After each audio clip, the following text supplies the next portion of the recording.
Oh my god, it's 3 in the morning. Who's banging on the door? Yo, I'm coming. Move, nigga, move. Sid, what are you? Shut up, nigga, shut up. Gotta get in this room, nigga. All right, where's my PS5 at? Did somebody rob me? Oh wait, never mind. It's right in front of my face. Nigga. I'm tripping. All right, let me put this motherfucking Elder Ring in here. I've been waiting 10 years for this game, bro. Dark Souls 3, bro. That shit lame now. I've been waiting on this Elder Ring. Okay, let me get into it. Yeah, samurai. Yeah. I don't care about none of that. All right. Okay. Oh my god, this game is beautiful. This is everything that I expected it to be. 2 hours later. Huh, what is that? Oh, hey, little guy, what's your name? Grafted Scion. Oh, he's gotta be friendly, right? Let me just go talk to him.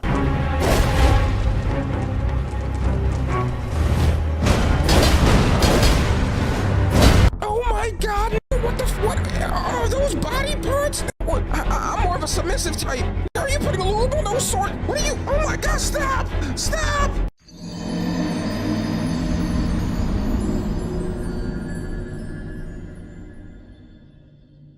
Well, welcome to Dark Souls. So, as you can see from the animated intro, hope you guys like that, by the way, we're going to be talking about one of the most difficult games that I have ever graced my presence with. Yep, Dark Souls 1. Now, I was going to talk about every single Dark Souls game there is, but then I realized the video would be like 10 hours long. So, we're going one game at a time this go around because there's a lot of lore. My God. But if you want me to cover Dark Souls 2, make sure you get this to at least 7,000 likes. Also, make sure you subscribe and turn post notifications on, or you're a bitch. Our story begins in the age of the ancients. Imagine you're in a world that's completely frozen before anything starts. And I'm not talking about Frozen, like that stupid Disney movie that no one likes, or Ice, talking about time itself doesn't exist. There's no past, no future. Whoa, no future. So we don't get DS2? No turn on the lights? What kind of world are we living in? That's cruel, unusual punishment. Without future, we wouldn't have half the trap rappers we have now. Excuse me, sir. I hate to interrupt your video. I'm so sorry for interrupting, but I just wanted to say you're an idiot. And clearly when mentioning future, we are talking about the future as in time, as in it's time to continue the script. I mean, you're dragging it right now. I'm just saying, you're really dragging that shit right now. I'm just saying. But not only is there no past or future, there's no change whatsoever. There's great fog that covers everything. Massive trees called arch trees stretch endlessly up into the mist. Everlasting dragons run everything, covered in stone scales, making them completely unkillable. But they're not doing anything. Nobody is. Literally, everyone's just sitting there. Like, what the are we in the movie Click? Did Adam Sandler hit pause? Like, what is happening right now? There's no light, no darkness, no heat, no cold, no life, no death. Not even opposites exist. There's nothing. Nothing even decays, because decay needs time, and there isn't time. Nothing grows. Victor Wembanyama wouldn't even exist. Ain't no growth spurts, nigga. Anyways, the dragons watch over a world that will never change. They aren't ruling anything, because there's nothing to rule. This isn't eternal because it lasts forever. It's eternal because forever has no meaning, when every moment is identical. But then, out of nowhere, the first flame appears. Deep underground, there's a fire that just sparks into existence. Literally, out of nowhere. Like, did Johnny Storm visit the Dark Souls world? Like, how the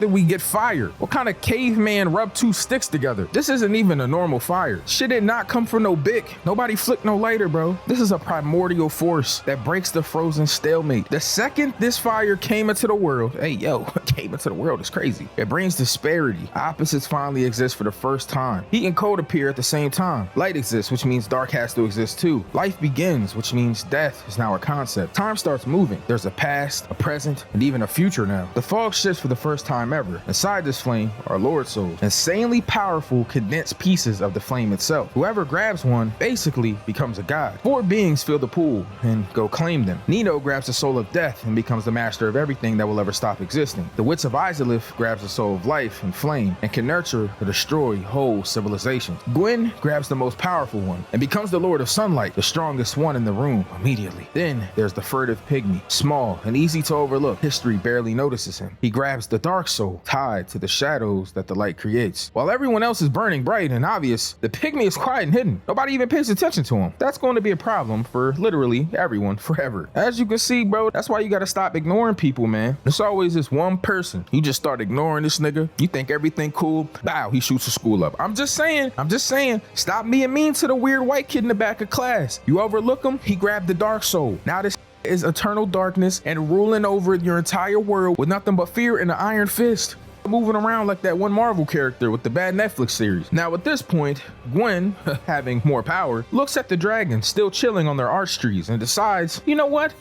They gotta go. I'm about to kill these niggas. And Gwyn raises an entire army, blesses his knights with lightning, and links up with Nito and the Witch of Oolacile. Together, they go to war, and they immediately run into a problem. Dragon scales are basically indestructible. Conventional weapons do nothing. For every dragon that falls, dozens of Gwyn's knights die. War looks unwinnable. Then Seath switches sides and changes everything. Seath was born without scales. His whole kind treated him like a defect. They looked down on him his whole life for being different. It's like growing up and you're 5'3" your whole life. Everyone around you's hitting growth spurts and your growth spurt was 1/4 of an inch. Nigga moving like Gary Coleman. Now everybody pointing fingers at you and calling you shorty.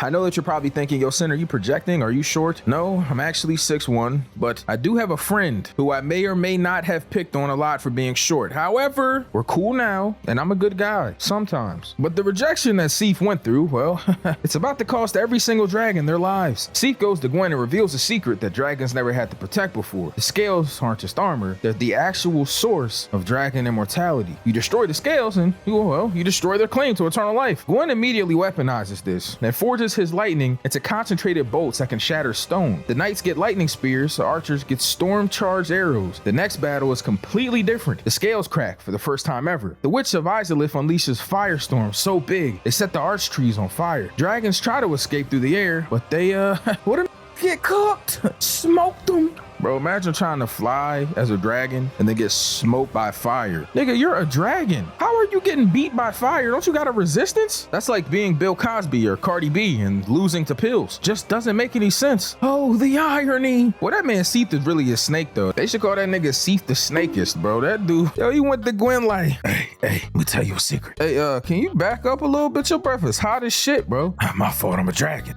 But listen, if you take the scales off the dragon, then the dragon ain't no goddamn dragon no more. What are you talking about, bro? Did you get into my shrooms? Not only did they get cooked alive by trying to escape, but the trees that they perched on for ages become their funeral pyres. Nito sends death and disease into their exposed flesh, organs rotting while they're still alive. Gwyn's firstborn son throws lightning spears hard enough to knock dragons out of the sky. The dragons fall one by one. The immortal become mortal. Almost all of them get wiped out, actually, but one hides in Ash Lake, so remote, even Gwyn can't reach it. Seath survives because he helped, and everyone else, well, they're gone. One thing nobody talks about after, the furtive pygmy had human armies fighting in the war too, forced into service and treated as tools, never given a choice. Humans forced weapons from the dark soul and fought hard. When the war ended, the gods erased every single record of it. They struck humans completely out of history. The war becomes a tale of divine triumph. Only the humans who bled for it don't get a single line. This is how black people must have felt in the Civil War. Imagine getting sent to the first line and then no one talks about it until years and years later. And even in whitewashed history, they don't even mention you. And when they do, they make it seem like white people did you a favor.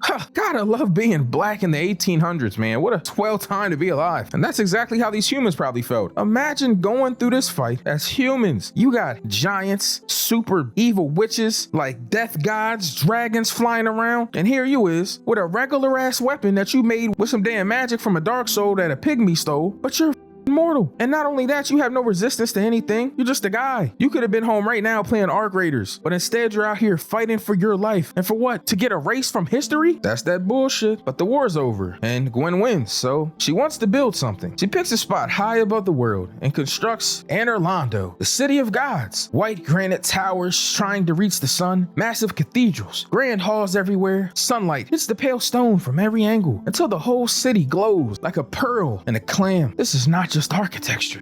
It's a statement. Yo, welcome to MTV Cribs, man. My name's Gwyn, coming from the east side of the sun. You feel me? Hey, man, I just want to show y'all my granite countertops, big towers, giant dragon skulls from dragons I smoked. Man, you know me, man. We out here living large and in charge. Welcome to Dark Souls. Hey, man, that's really been the tour. So, you know, you got to get the about my crib before I hit you with a lightning bolt. Damn, cuz. The age of fire is here now, and the capital is going to outshine everything before it. His family becomes the core of the pantheon. Guinevere, his first daughter, a radiant goddess of fertility and bounty, the face of everything generous about the age. Gwendolyn, his youngest, raised as a daughter because of connection to the moon magic and not sunlight. She's quiet, skilled in illusion, operating in the shadow of his father's legacy. His firstborn son, the god of war, fought alongside Gwyn and is named heir. Going to be a problem later. A big one. Anyways, Gwyn rewards everybody for the war. Nito goes deep underground and rules the catacombs, controls death as a part of natural order. The Witch of Izalith takes her underground realm and builds a center of magical learning. Seath gets a title, a massive archive full of text and artifacts and shit, and probably a spot in the royal family, although he's a dragon, so you know. But anyways, the dragon that got rejected by his own kind now has more status than most gods. He appoints 4 legendary knights as personal guardians. Ornstein, the captain, the master spearman, his lightning attacks get stronger by absorbing defeated enemies. Artorius, the best swordsman alive, feared nothing and could walk into literal darkness if duty called. Hawkeye Gao, a giant who shot down dragons from distances others couldn't even see. Siron, twin blades and lethal grace, Gwyn's assassin for situations needing a quiet solution. Now after this, civilization builds up below Anor Londo. Humans worship the gods above them, religion grows, economies, culture, all of it forms around what Gwyn built. This is the golden age. Everything works, everything is bright. The gods seem eternal, but they're not. Now, you remember that pygmy I told you about earlier? Well,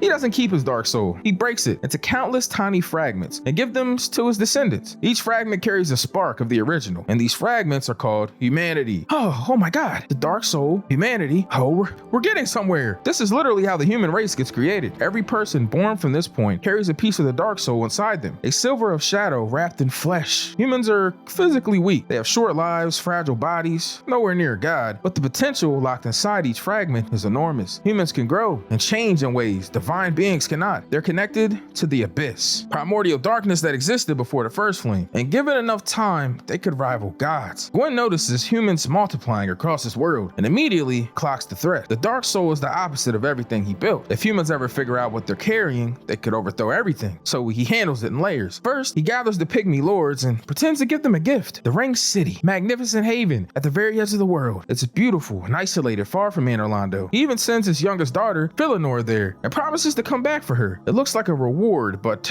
well, he literally sent everybody in a cage. He's like Doflamingo and Dressrosa. Nigga don't put a bird cage around these niggas. He's parking the dangerous potential at the absolute edge of existence. Then he rewrites histories. Every record of the pygmy claiming a lord's soul erased. Every reference to human warriors in the Dragon War struck from the books. The furtive pygmy becomes so forgotten his name disappears entirely. Humans won't know what they're carrying. They'll live as subjects and never realize they have power. Then he goes further to burn a mark onto every human being, not on their skin, onto their actual soul. This is called the dark sign. It's a ring of fire sealed into what they are at the deepest level. Now it's starting to make sense, huh? All these items that you have in the game, humanity, the dark sign, all this bullshit, bro. It's all lore relevant. You know, I played Dark Souls 1,000 times, but I never paid attention to any of the stories. So, you know, how the what I know? Shit, I don't know half of this shit until I researched for this video, and I'm sure that most of y'all didn't either.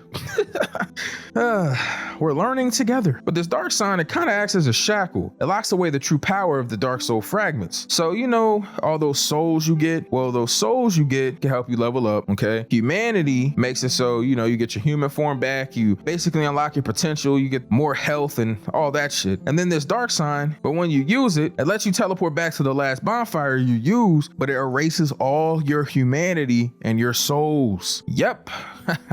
With this dark sign, humans become mortal and get a brief life and a final death. They accept it as natural because, you know, they've never known anything else. It feels like just being human. It's not like a cage someone built because, you know, they were scared or anything. Pussy. Now, Gwyn made his biggest act of oppression invisible by making it feel inevitable, kind of natural, like it's just part of life. It's kind of crazy. It's like when kids would get born into slavery, right? They had no idea that this wasn't okay, and, you know, unless they get told. But if if all of their parents and ancestors are so afraid to tell them what's going on that they just don't mention it or tell them how wrong it is, these kids would just grow up and not know. It would just become normal, inevitable. This is just my life. This nigga Gwyn is an oppressor, bro. What type of shit? Anyways, time passes and the first flame starts fading. Not all at once, but gradually over years and decades. The Witch of Oolacile notices from her underground city and panics. If the flame dies, the Age of Fire ends. Everything crumbles. The power goes away. She has a Lord Soul that controls life and flame. Her plan is just make a new first flame. Use her soul as the catalyst, create a second flame, problem solved. And she tries it, and it immediately goes wrong. What she creates is not the first flame. It's twisted, corrupted, alive in ways the fire is never supposed to be. The flame of chaos explodes out of her spell, completely uncontrollable. It doesn't just burn things, it mutates them, forces life and flame together in forms that violate everything natural. She tries to contain it, but the chaos flame takes her instead. It consumes her body and transforms her into the bed of chaos, a writhing mass of roots and branches and fire, more plant than person, more monster than God. Her mind is kinda in there somewhere, but she can't control anything anymore. So demons start pouring out everywhere. I mean, you'll get a demon, you'll get a demon, and you'll get a demon. Them shits just start spurting out, bro. Niggas giving out more demons than Oprah Winfrey was giving out cars. These warped abominations, each one of them is more different than the other one. Unique, horror looking. Some look like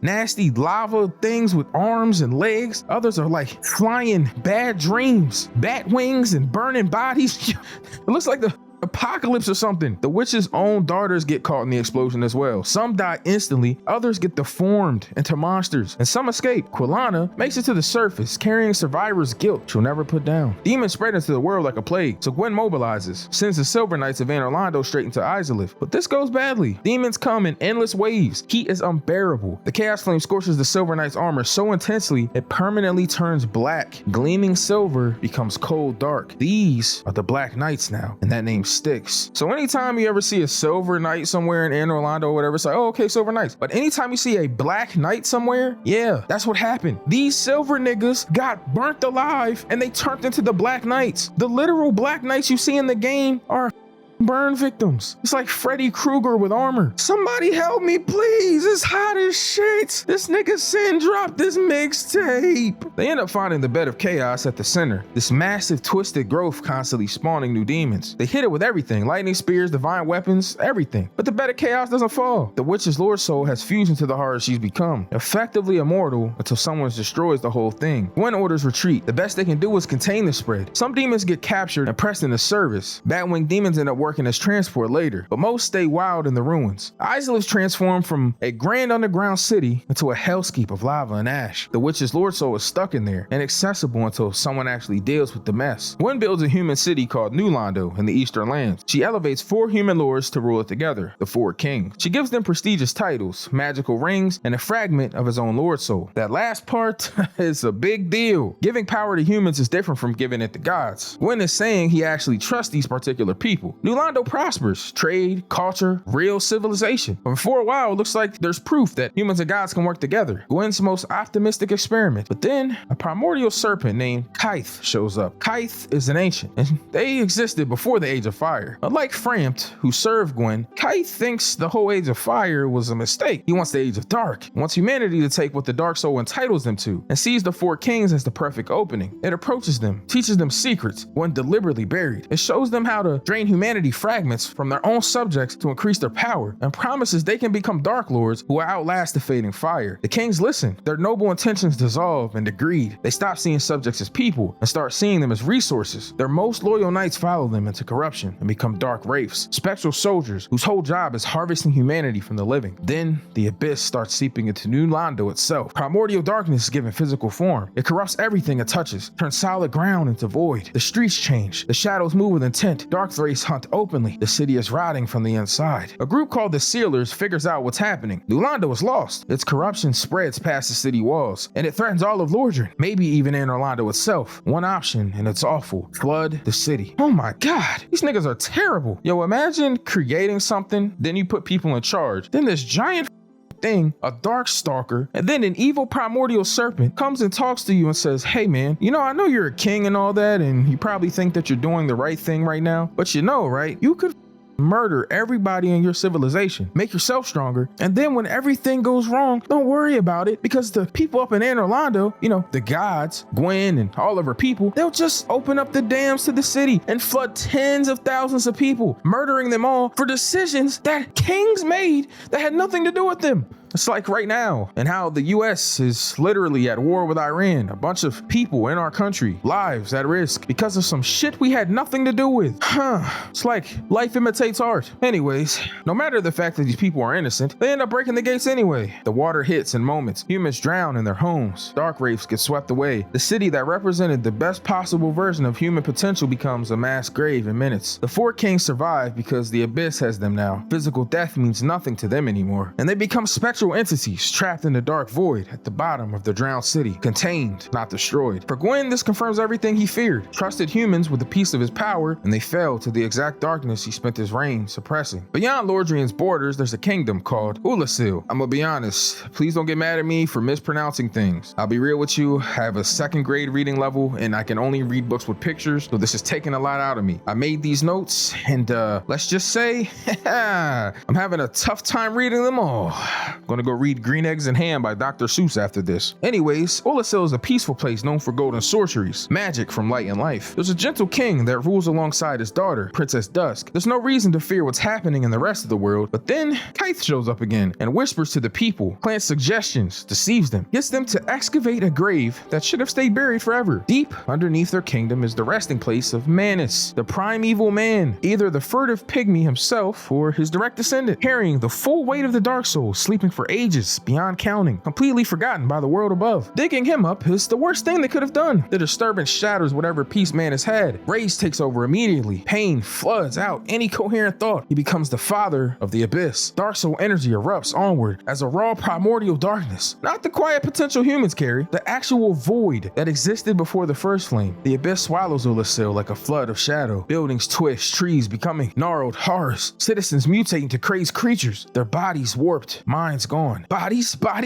him, her, him. All right, I'm sorry. Princess Dusk gets captured and imprisoned inside a crystal golem. Remember that crystal golem beside that big ass Hydra? Yeah, see, things starting to click for you, aren't they? She's frozen, watching her whole kingdom unmake itself. Word reaches Anor Londo. Gwyn sends Artorias, his best knight, the Abyss Walker, famous for walking in the darkness without flinching. He brings his great sword armor, his cleansing great shield, built to resist dark corruption, and the divine ring that lets him move through the abyss without being consumed. His wolf, Sif, comes too. They fought together for years. They arrive to find the kingdom already destroyed. Artorias fights through the corrupted creatures towards Manus at the heart of it. Manus hits different. This isn't a powerful enemy. This is an infinite well of rage and sorrow. Power on a completely different scale of existence than anything Artorias has ever faced. Even legendary skill has a ceiling. So Artorias gets overwhelmed. And in the final moments with the abyss closing in on both him and Sif, Artorias makes a choice, using his cleansing great shield to wrap Sif in a protective barrier. It saves the wolf, but leaves Artorias completely exposed. The abyss takes him, arm broken, body corrupted, mind dissolved. He wanders Oolacile's ruins as a mad creature consumed by what he tried to stop. Years later, during the main story, Manus's power reaches through time and pulls an undead warrior from the future back into this exact moment. The stranger arrives confused, but then figures out what's happening.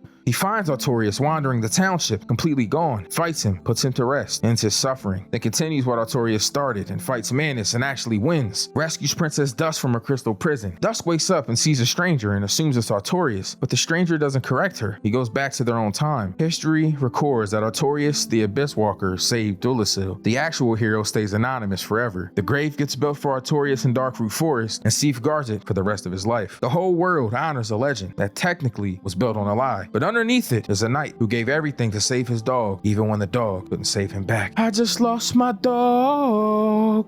Now at this point, everything Gwyn built is dying and he knows it. The first flame has been fading for centuries. Chaos, disaster, New Londo, Oolacile, all symptoms of the same thing. Fire is running out of fuel. When it finally dies, the Age of Dark begins. Humanity with their dark soul fragments become the dominant force. Gods lose everything. Sunlight gives way to shadows. Gwyn refuses to let that happen. His plan is to throw himself into the dying flame, take his own Lord Soul, the strongest one in existence, and become the kindling. Link the fire, become one with it, rekindle it from within. Gwyn. This burns away his life, his identity, his memories, everything that makes him Gwyn. But the Age of Fire will continue. Before he goes, he sets everything up, fragments his Lord Soul further, giving pieces to his family. He gives his firstborn son the power of sunlight and names him his heir. He instructs the serpent Frampt and remaining followers to shepherd the undead and keep the cycle going. He arranges for prophecies to spread, legends about a chosen undead who arise, ring bells, and inherit the fate of the flame. This future undead gets guided towards the kiln, where they make the same sacrifice. When the flame fades again, another soul feeds it, then another. The cycle continues forever. This prophecy is the most calculated thing Gwyn ever does. It's not hope, it's a recruitment pipeline, dressed up as destiny. He gathers his black knights for the final march, and they follow him deep underground to the kiln of the first flame. It's a sacred place built to house and protect the fire that started everything. When they arrive, the flame is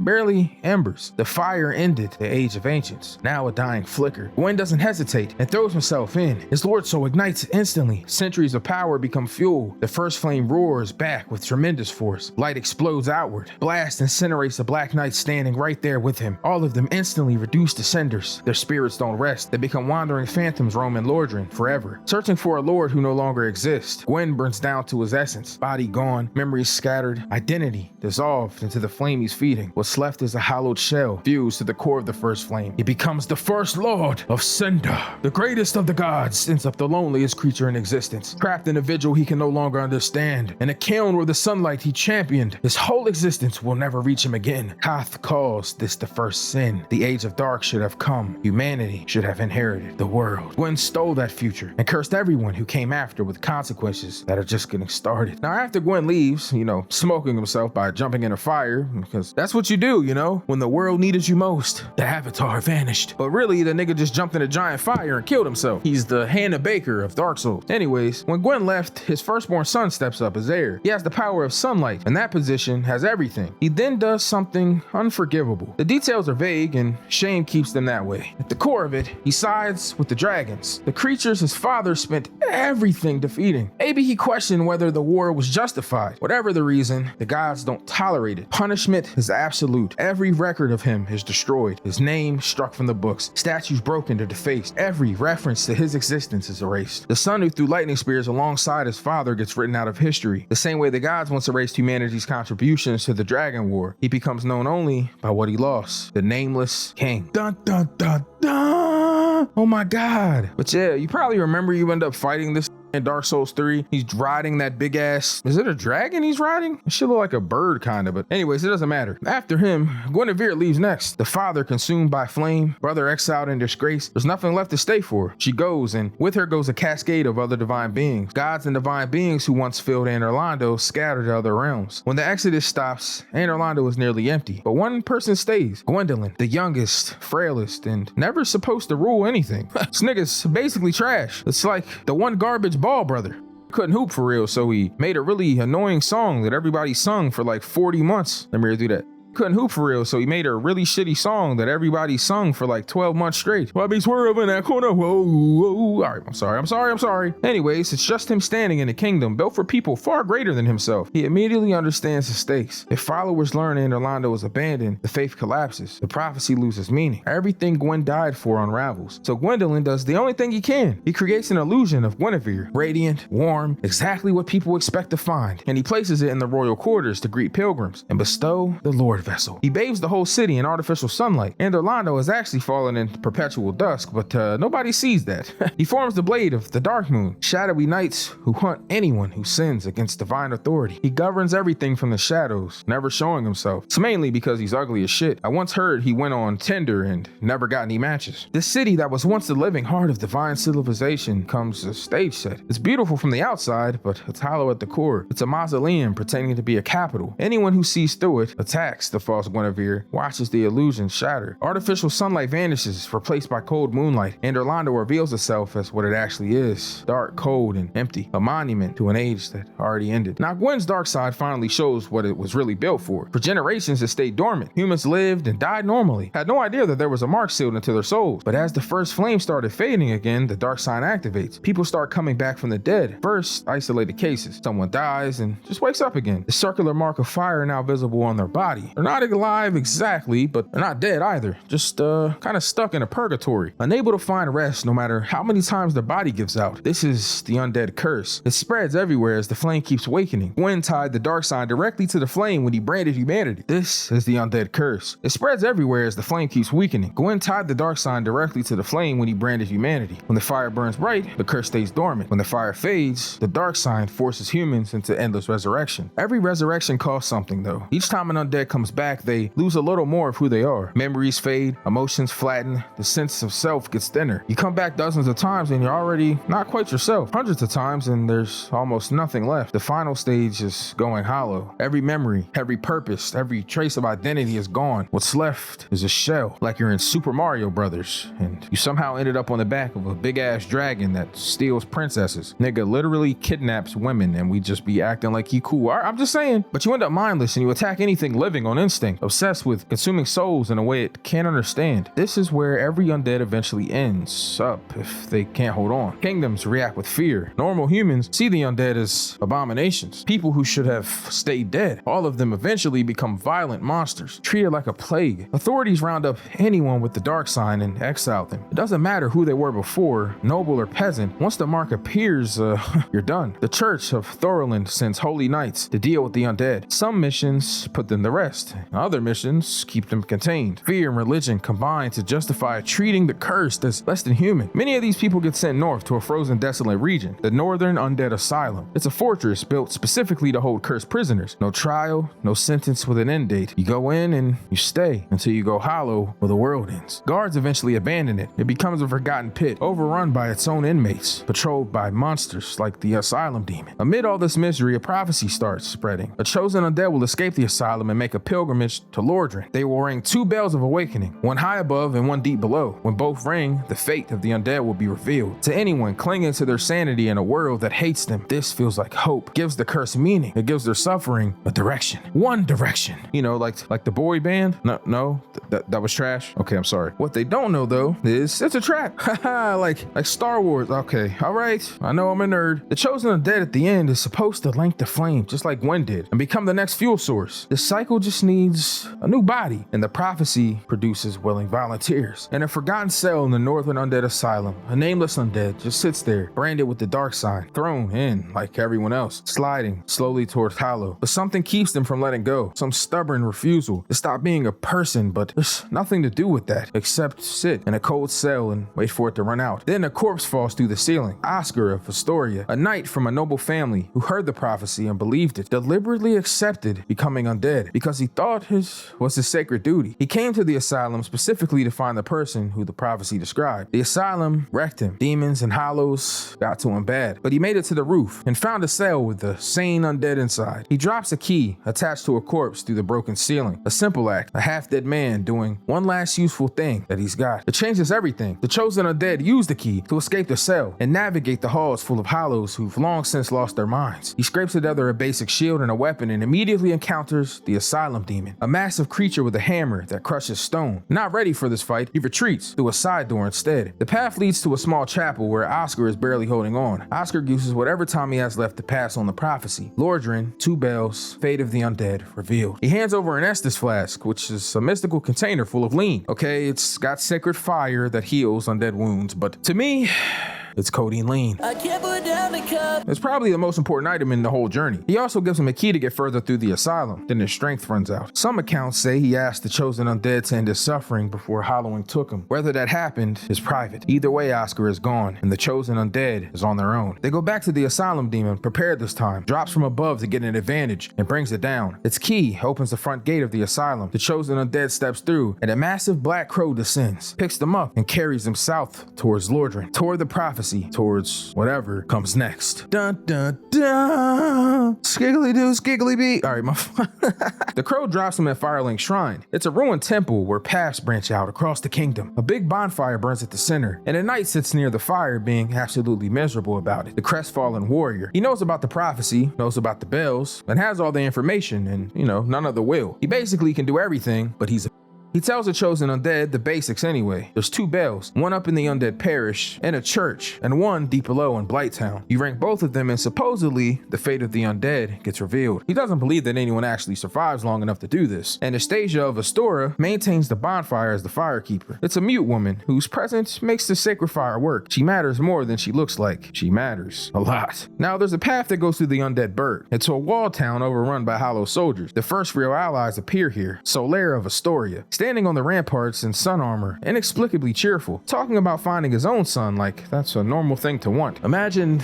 you go your whole life and you're like, man, I can't wait to find a son. Nigga, what are you, NBA Youngboy or Nick Cannon? But anyways, he gives the chosen undead a white sign soapstone. It lets undead summon each other for help in tough fights. He becomes one of the most reliable allies the whole journey produces. There's Knight Lautric of Karam, found locked in a cell in the undead parish. He's locked up by someone who clearly knew something was off about him. The chosen undead frees him, gets a polite thanks, and then files him away as probably a problem later. Yeah. Anyways, Sigmire of Katarina is here as well. He has onion armor. He's always slightly behind the situation, but he's always somehow fine. Anyways, the first bell is at the top of the undead parish, guarded by the bell gargoyles. 2 demonic creatures breathing fire, swinging halberds, working together, specifically designed to overwhelm. The fight tests everything learned so far. If you win, and the first bell rings out across all of Lordran. Now after you finally do this, there's the path to the second bell that goes down through the underground sewers. It's full of slimes and hollowed butchers who've lost their minds. Past the gaping dragon, a creature so consumed by hunger its entire torso became a mouth, and then you go into Blighttown, exactly as bad as it sounds. Toxic bogs covering the ground slowly, draining life from anything that's wading through. Plagued creatures from every direction, the air thick with poison. It's one of the most miserable places in the entire kingdom. Quatlana guards the second bell, one of the surviving daughters of the witch of Izalith. She transformed from the waist down into a monstrous spider. Yep.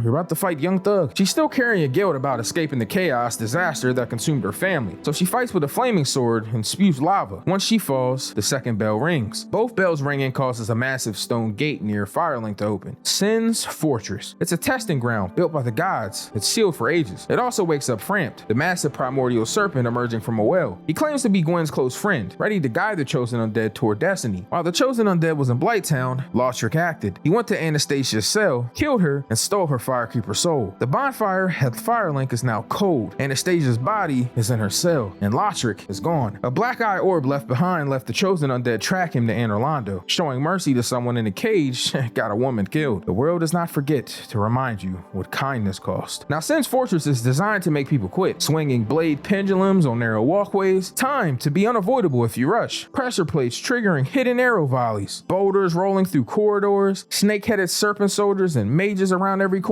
and midway through, Big Hat Logan's found locked in the cage. This really has a big ass hat. It's like Gandalf's or Dumbledore's, the sorting hat from Harry Potter, Abraham Lincoln, you know, just a fat ass hat. This guy's worth freeing, though his obsession with Sif's knowledge will eventually destroy him. Now at the top, there's an iron golem, built by the gods specifically to block passage to Anor Londo. The fight takes place on a platform that punishes every mistake, but the iron golem falls off the ramparts. Pretty easy to make this fall, by the way. Anyways, Batwing demons descend and carry the chosen undead upward through the clouds. Anor Londo appears through the mist and looks like a dream. White grin and golden spires, seemingly eternal sunlight, majesty that eclipses everything seen before. The streets completely empty, only a few giant sentinels patrolling. No gods, no citizens, nobody. The sunlight bathing everything is fake. Gwendolyn's illusions maintaining a mirage. 2 legendary warriors guard the passage to Guinevere's chamber, Ornstein and Smo. Ornstein's pretty fast. His lightning attacks punish hesitation. Smo is massive. He has this hammer that hits like a truck. It's like fighting Barry Allen and the Incredible Hulk at the same time, except for one has a lightning spear and one has a giant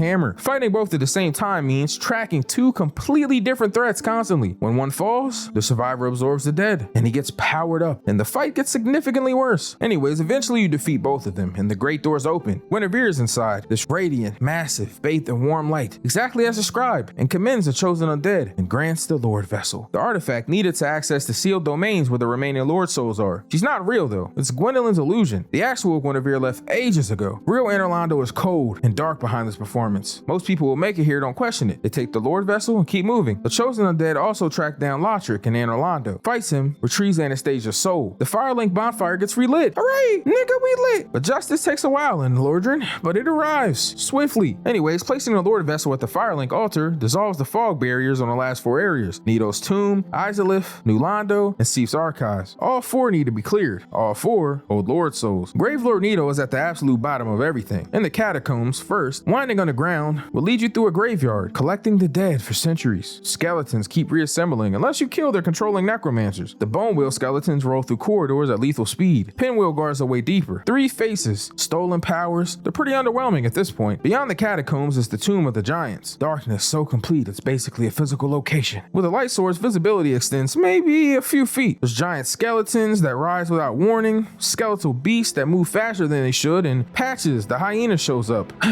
Patches is kind of an asshole. He's pretty much a douchebag who tries to trick you at every single chance he gets. And it usually works if you're on your first playthrough because you don't know that he's gonna kick you down a corridor. You standing there looking and, big boot. This nigga got the big show boot. And then on top of that, when you're falling, this nigga starts laughing at you. Anyways, trusting someone in Lordran is rarely rewarded. At the very bottom, Nito's crypt, the floor is literally made of skeleton remains. Nito rises from a giant coffin. Not one being, but a mass of few skeletons. Skulls and ribcages jumping out at impossible angles. He has a sword made for splitting stone and commands death energy. He constantly summons skeletal minions and sends death spikes erupting from the ground around you. He falls anyway because, nigga, you're the truth. And the first of the dead gets ended by someone who can't permanently die. The first Lord soul claimed. Now Seif the Scaleless spent centuries chasing the immortality he was born without. He found the primordial crystal, an artifact that made him completely invulnerable. He built a research empire in the Duke's archives. It's a massive library fortress, full of crystal-powered servants and robed sorcerers. Your first encounter with Seif is unwinnable. The crystal makes him invulnerable, and his crystal breath, well, it curses flesh into brittle crystal. The chosen undead falls and wakes up as his prisoner, and the lower levels of the prison holds Pisaka, creatures that used to be human women. Seif's experiments took them apart and, put them back wrong. It's like Sid from Toy Story. This nigga breaks toys and puts the wrong body parts together. It's kind of disturbing. Anyways, you can escape and navigate the archive and take a teleporter to the crystal cave. In this cave, there's many walkways that are invisible. The only way to find safe paths is watching crystal particles drift downward. At the bottom, the primordial crystal. If you destroy it before Seif can respond, his immortality is gone. The real fight starts now. After everything he did, betraying his own kind, warping people into monsters, he crumbles into white dust. And the second Lord Soul is claimed.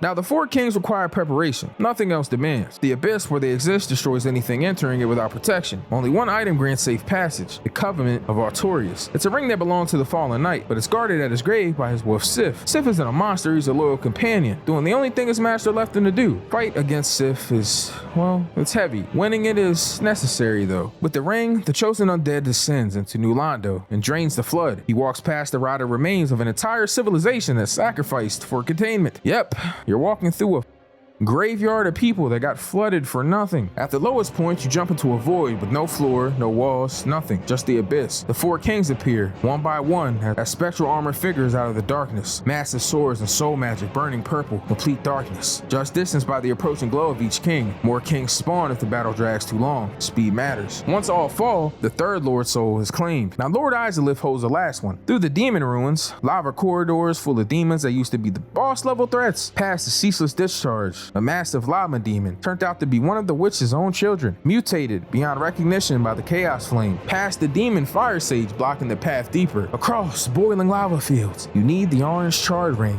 You take massive constant damage, so unless you have the highest health possible or this ring, nigga, you're cooked. Anyway, Solaire might be here, still searching for his son, by the way. If the chosen undead didn't destroy a specific chaos bug earlier in the area, Solaire finds it. Parasites attaches to him and drives him mad. The cheerful knight who helped through some of the hardest fights becomes an enemy. It's one of the cruelest things the journey does. Now, if the bug was destroyed first, Solaire's summon sign appears before the final boss. His cheerful determination is still intact, right up to the end. At the heart of the lost Izalith, the bed of chaos, a massive tangled growth of roots and flame what used to be the witch's great hall. It's not a normal boss fight. There's 2 side orbs that need to be destroyed, each containing one of the witch's daughters, sacrificed to shield the core of what their mother became. The floor collapses in larger sections. The whole time, giant arms sweep the area, then a sprint and a jump into the center while everything falls apart. Inside the roots, a small withered creature that was once the most powerful fire sorcerer alive. The chosen undead ends it. The bed of chaos dies instantly. Every flaming branch goes dark. Chaotic fire that burned for centuries goes out. No more demons will spawn from this, and the age of demons is over. The 4th and final Lord Soul claimed. The Lord vessel fills. There's a brilliant flash of light, and a seal protecting the kiln of the first flame crumbles, and the path is open. Finally, it's time for Mortal Kombat!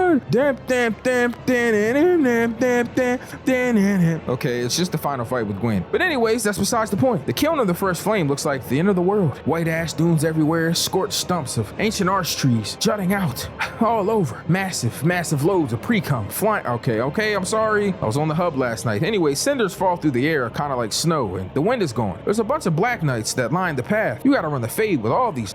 It's like you're in a West Coast prison. Anyways, the remnants of Gwyn's escort, incinerated by the linking but unable to rest. They still protect the Lord who no longer exists. On pure instinct, they fall one by one, turning into ash and light. But they finally let go, and at the top of a mound of ash and bones, a lone figure kneels before, barely there. Their embers tattered, royal robes, a crown with no luster, a fading flame breathing a form that's been dying for centuries. It's Gwyn, the Lord of Cinder, the god who built Anor Londo and won the Dragon War, established the Age of Fire. He's gone. What's there now is a hollow shell, pure instinct and reflex, no recognition of when the chosen undead approaches, no words, no acknowledgement, just a fierce old thing that doesn't understand anything anymore, except that embers need protecting. His greatsword is engulfed in flame. He attacks come in relentless furies, fast aggressive movements of something running on survival instinct with no thought. This is not a monster fight, this is a villain reveal. This shit is tragic. This has no thoughts. He's lost his mind. He started with everything, and he's just a mindless guardian burning out this kiln where his sunlight can't reach him. There's music playing over the fights. It sounds like mourning, not triumph. But eventually, he falls. The Lord of Cinder collapses for the last time. Whatever remained passes on. The ash settles. The first flame sits in its pit, barely burning. The fire that sparked disparity and ended the Age of Ancients, the source of everything. You have 2 choices. You can link the fire, which means walking into the embers and offering yourself as the new fuel. Your body burns away. The flame erupts back to life. The chosen undead becomes the next Lord of Cinder, bound to the flame just like Gwyn was. The prophecy is fulfilled exactly as intended. The cycle continues. The Age of Fire gets more time. The dark sign persists. Basically, humanity stays cursed. Eventually, down the line, another undead will be needed to do this again and again, and it's just going to keep going. One sacrifice after another. It's an ending that can't be stopped, only postponed over and over forever. Or you can walk away. Leave the kiln after defeating Gwyn. Let the embers finally die in the room. The last light of the Age of Fire goes out and the Age of Dark begins. Primordial serpents emerge from the shadows and bow. They call the chosen undead Dark Lord, ruler of a new age of humankind. What that age actually looks like, nobody knows. Freedom or cold or something else entirely. It's left ambiguous. Natural order is restored, and nature doesn't promise anything good though. Neither ending is clean. Linking the fire makes the chosen undead a willing piece of a system built by someone long dead to serve his own fears, but walking away makes the one who finally let go, which might be the liberation or might just be a different ending. Brant pushed for the cycle to continue the whole game. Koth pushed for the cycle to break the whole game. Both used the chosen undead as a tool toward an end that had nothing to do with what the chosen undead wanted. Whatever choice gets made, neither serpent was telling the whole truth. Every single figure played their part in this. Nito, the witch, the 4 kings, Artoria, Seath, even Gwyn himself. They're all caught in an endless cycle that started the moment the first flame sparked into existence, and well, the gods are gone. The great powers are gone. The Lord souls claimed by someone who started in a prison cell and ended here standing before dying embers, holding the fate of an entire age. One age is closing and another is beginning. The story finds its end in the space between light and darkness, the same space the first flame created the moment it introduced opposites to a world that never knew the difference. I leave you with a question. If you could choose what happened here, if you got to decide what society would be like, whether it would be an age of fire and light or an age of darkness, what would you do? Me personally, I'm smoking in primordials. I ain't gonna lie, you ain't gonna use me, nigga. What you talking about, cuz? But I'm gonna be honest, I know that you guys want me to talk about Dark Souls 2 because this shit was gas. So make sure you get the video to at least 7,000 likes and subscribe and turn post notifications on, because once again, if you don't, you're okay, I love you guys. Bye.